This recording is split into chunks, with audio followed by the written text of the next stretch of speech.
அஸ்ஸலாமு அலைக்கும் வரஹ்மத்துல்லாஹி வபரகாத்துஹு.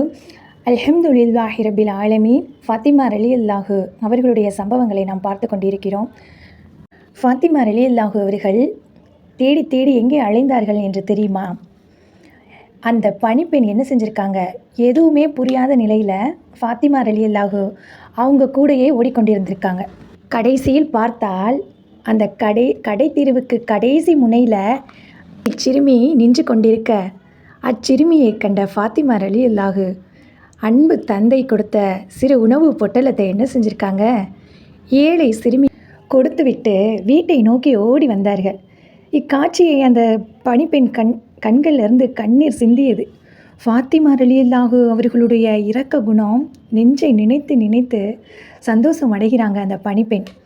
இதிலிருந்து நாம் என்ன கற்றுக்கொண்டோம் என்றால், ஃபாத்திமா ரலியல்லாஹு அந்த வயதில் என்ன வயது இருக்கிறது தெரியுமா? 5 வயது தான். அந்த இளமை பருவத்திலேயே அவங்களுக்கு இரக்க குணம் எப்படி வந்திருக்குன்னு பாருங்கள்.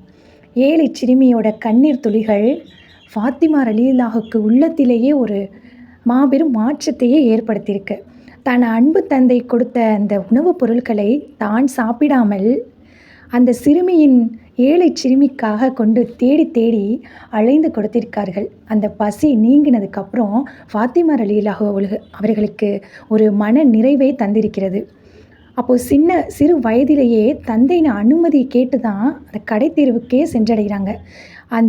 அந்த மாதிரி ஒரு நல்ல குணம், தர்ம சிந்தனை, உதவிடும் கைகள், இதையெல்லாம் நம்முடைய ஈர நெஞ்சம் நமக்கு ஒரு பெரும் படிப்பினையே அள்ளித்தருகிறது.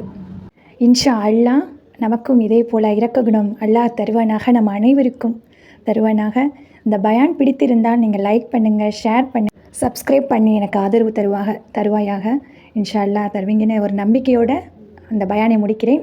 அடுத்த ஒரு தலைப்பு, நம்முடைய ஃபாத்திமா ரலியல்லாஹு அவர்களுடைய தாய் ஹதிஜா ரலியல்லாஹு பற்றி நான் கூறுகிறேன் இன்ஷா அல்லாஹ்.